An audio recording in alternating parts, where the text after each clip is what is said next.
Well, I intended to get a bit polemic and I got it, so that's very good. I mean, there are a few issues that have arisen out here. One of them I see very forcefully is the notion of whose art should be being dealt with, and do we have a right to actually give and say what art and what culture younger people should be learning. There's some interesting opposites and differences here. I must say I side very much with Claire in this notion that the people who say you shouldn't be taking Eurocentric, high, whatever that means, art into the barriers of Venezuela are actually making more a comment about their own worry than when I've talked, as I have done, with dozens and dozens of young Venezuelans, they simply laugh at that question. It's a bizarre thing. But nevertheless, there is a huge area about whose art should be being taught, and also the notion that a number of you brought up, which is it up to the adult to tell the young person what they should be learning and how? And again, I think, Claire, you're in a kind of interesting opposition, I think, to some of the others on the stage about this. I'd like to take at this stage a few questions from the audience. Maybe take 2 or 3 or 4 questions to begin with, or comments, and then we'll kind of take some of those and throw those around here. So, any comments so far on what you have heard? Yes, there's one question there, gentleman there. Hi. Just try, you'll probably find Hello. Hello. Hello, I'm James Crabb, I'm a member of the Worshipful Company of Musicians. Lovely panel discussion, I thoroughly enjoyed it. There's a famous phrase which was on board of the director of the Ford Motor Company for many years: culture eats strategy for breakfast. And an alignment between culture and strategy is very important if one wants to move forward. And it seems from the films that alignment is very true in Venezuela. And I think some of you have mentioned it's that problem with alignment or alignments moving forward. Can I ask the panel, how they see this and what sort of alignments they would look for moving forward? And maybe other arts can be brought in too. Okay, thank you very much, Francis. There's a question about alignments. Let's just take a few questions. Gentleman here in the middle. And just put your hand up if you will want to ask a question, and we'll get a mic to you as we go on. Thanks. Yeah. Really enjoyed the discussion. I do some work with the Institute of Ideas. I'm organising a couple of music sessions at their conference in October. But I've also worked with Birmingham Opera Company, who unapologetically try and win ordinary people in Birmingham. Have done a brilliant job trying to win people to opera in a very unapologetic fashion. But just briefly on culture, the discussion reminds me when I was about 16, and I had a real obsession with reggae and dancehall reggae. My sister was married to a Rasta, and I got really into it. And it was a real obsession, and I would go around chatting to every young British Jamaican I could find and talking to them about reggae. And invariably find that quite often people were interested. Why are you asking me about this? It's not, it's just because I'm from Jamaica. What's that got to do with anything? Get people saying I'm interested in classical music, and that taught me a really important lesson. That culture isn't important. But since then, that was 25, 30 years ago. We've developed this obsession with identity and culture that is really getting in the way of people. So we just make these presumptions about what people, their backgrounds and everything, and it just really, really gets in the way of things. And I think that's really demonstrated one of the real problems we face today. Okay, so interesting question there about identity. Any other questions? Let's take a couple more if there are. I cannot believe you sat watching and listening to this and not on things. Yes, so there's 3 questions there. So the lady in the middle there, and then we'll take the gentleman with the white hair just here, and then the lady in there. Yeah. Hi there. I actually live in the States, so I'm more familiar with the Sistemas going on in California specific. But Abreu talks about culture for the poor not being poor culture, and that's a phrase that I've heard a lot from him. And I wonder how we can tie that into whose art and what are we talking about? Culture for the poor shouldn't be poor culture, and what does that mean? Because I'm still struggling with that in my own mind. Okay, do we just actually look at those 3 questions that we've had? So, lady, could you identify who you were again? I didn't quite catch.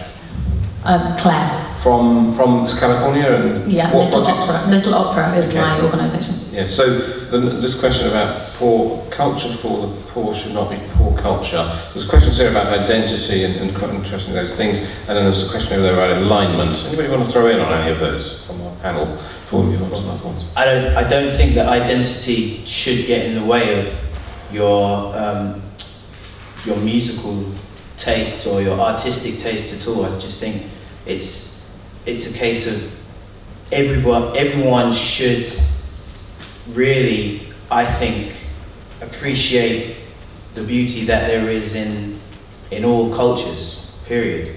And I should just say, what I mentioned before, I wasn't trying to say that, because actually I really agree with what you were saying, Claire, about with popular music, and that was a point that I didn't fully elaborate on. I'm glad you did.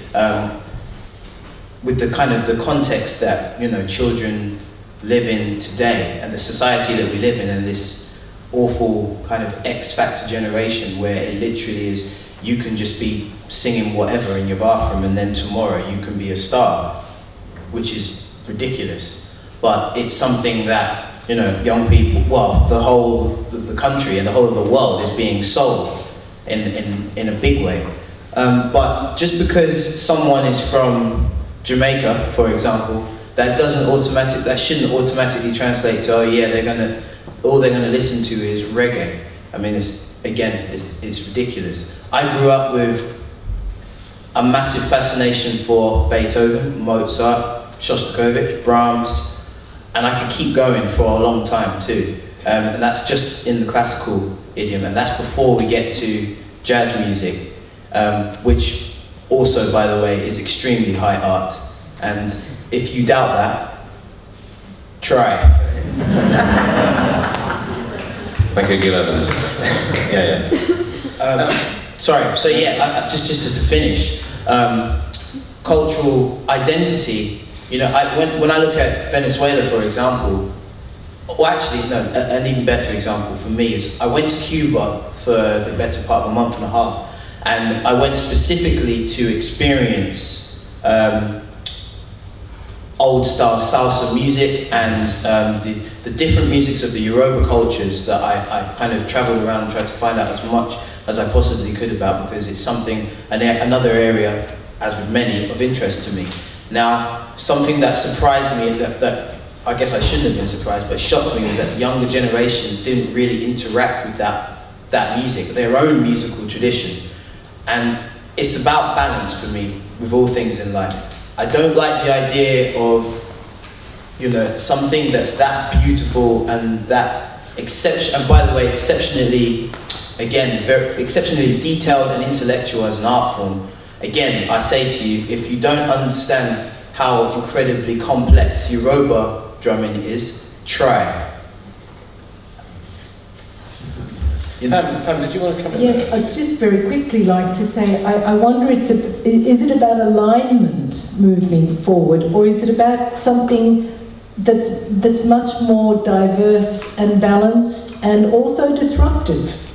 Because are we not in the business of facing the musics? There's more than one. And one is interested in culture and interculturality, in indigenous and non-indigenous musics, in the musics of all places and spaces and ethnicities, and very much interested, certainly I think we should be, and we are in this country, in children's own music, in the song making and songwriting and composing and improvising the musics of children and young people. To be able to, I'm looking around seeing laptops all over the place here. There are digital musicians and also analog musicians. We're needing to be, representing a whole gamut of possibilities of facing the musics that is part of the global world we live in. I think one of the interesting things in Venezuela with El Sistema is the way in which, as it's grown, it actually opens doors for people who are involved in very different forms of music making. You listen to it, there are orchestras of 100 kids who are playing folk music folk music is sung and their vernacular is used immediately when they're starting El Sistema. There are Afro-Caribbean bands, there are kind of every kind, and so they often come across to me as a kind of confident culture in the way that, I think Pam, you've talked about, Claire, you've talked about the idea of, we've got the multiplicity of cultures here has made us start to question whether we're allowed to stand up and say, you know what, this is me, this is my culture, this is what I want. And I think that leads to a tremendous sense of almost guilt, actually, about wanting whatever it is you want to follow, which I find quite bizarre. So the alignment becomes a very it's complex here, the alignment, much more complex than in a lot of Latin cultures, I think. Sorry. That's also partly to do with the kind of the history of this country and cultural identity in that and through various situations people have had to kind of say, I am this and it is different from X, partly because people have been excluded from saying that you're British, do you know what I mean? Yeah. There's a kind of contestation about being able to claim that. In Brazil it is slightly different in that, especially from my experience kind of being with Neo Gilberto and Ricardo Castro's project there's a kind of general thing which is complex in many ways, but there's a general thing which is we're Brazilians. Yeah. And in that, there's a kind of understanding that in Brazil you have the different cultures that are mixed and they are and independent, but they're kind of all able to claim to Brazilian, whether it's Spanish, Italian, Japanese. So I think here we have a particular problem about this kind of jostling for position, and it relates also to this whole thing of what is authentically British, what is authentically, and it relates to also high and low cultures. I just want to say, this whole thing about high and low culture, I'm ready to drop it, and like really, really ready. I think it should be, I don't experience anything as high and low culture. I experience things that I like and things that I don't like, but I'm also honest in saying that the things that I do like and don't like can be influenced by cultural prejudices that are kind of inherent in this country and the history of this country. Identity is very important. We can't drop identity because we're brought up as different things. And as we grow up, we find Rastafarianism, we find different things, and we kind of push against what we grew up with. But identity is unbelievably important. And I think one of the things that I wanted to say about hip hop is that, and rap culture, is that often it's kind of talked about in terms of a kind of homogenous thing, like classical music. But in hip hop and rap cultures, there's diversity as well. And one of the things that I should say is that, I have never paid £80 for to see, or I've just bought tickets to see Bjork at Alexandra Palace. It cost £80. I wouldn't spend that money on an orchestra. Yeah. It's not that I don't like classical music. I don't think my money would be well spent. But I know that when I go to see Bjork, there's an orchestra, and also there's that kind of that approach that Bjork has with it. And I think the choir. And the choir, exactly. And I think for me, it's about understanding in the different musics how classical music or elements of classical music appear in different types and also can be engaging. My first experience of classical music is through samples through Wu-Tang Clan songs and hip hop songs. Sure. And I love that. And it might be 10 seconds, but that's how I chose to kind of how I was brought into it and how I still choose to identify with it. And I think that's important. It doesn't block me from anything else. I think it means that I'm more open to different things. Claire, did you want to come in there as well? Yeah, well, I mean, I think that identity politics is being wholly destructive of politics, so never mind out of, you can say identity is important, but if it becomes a defining feature, then you are determined by things that you have no control over, like, what colour skin you are, what ethnic minority you're from, what religion you're from, rather than becoming something. It's a complete rejection of universal aspiration that I associate with the positive aspect of enlightenment thinking, and guess what, I like all that stuff. That's for me what has moved things forward, and I think it's going back that we cannot see beyond our identities, and saying that we have multiple identities is a way of trying to make it sound sexier actually just confuses everything. There should be, I'm a humanist, I'm indifferent to those identities. The things about my identity, about my cultural identity, are the least interesting things about me. I could bore you rigid about Irish, nationalist songs, republicanism, the kind of food I was reared on, and my religious and all the rest of it. I mean, who wants to know? Nothing interesting at all. But these days, if anyone's talking to you, they think they have to kind of flatter that in you. I've just come back from China, and it was just interesting because classical music, Western classical music is incredibly sexy and popular amongst young people in China. You don't have to sell it to them. Why? Is it because because it's Western? No, because it's sublime, beautiful, and associated with freedom. Interesting enough, and they've got it. Not always, all right, that's a different argument. But what I was going to say was, when I was there, I was just reminded of of a novel that if people haven't read, they should read, which is Balzac and the Little Chinese Seamstress.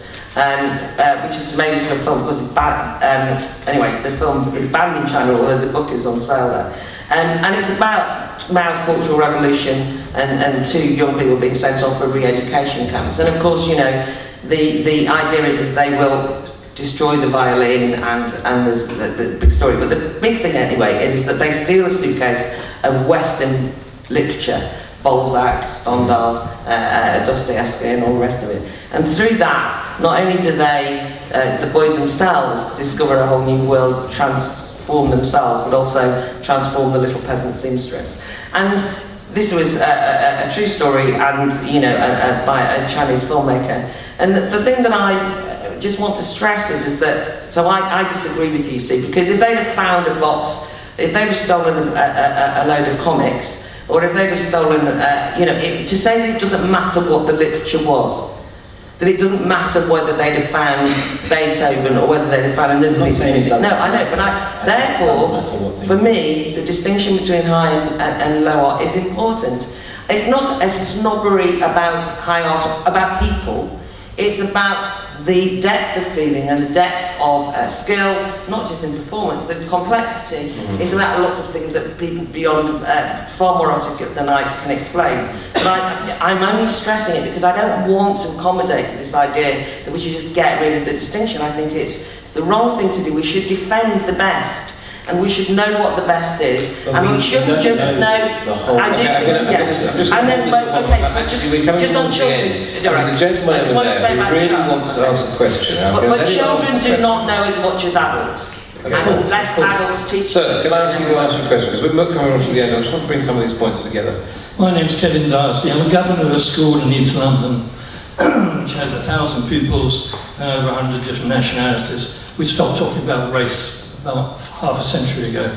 This is not relevant. Every pupil in my school says they're British, no matter what their parents say. Good. What does so say? Can I now move it on more particularly to the central subject, which is Sistemas? If I go back to my head of, we have 3 orchestras going at any given time. We have a very good building, we have rehearsal rooms, galore, we give concerts all over London. We are, if you like, part of the self-satisfied. What have we got to learn now, particularly?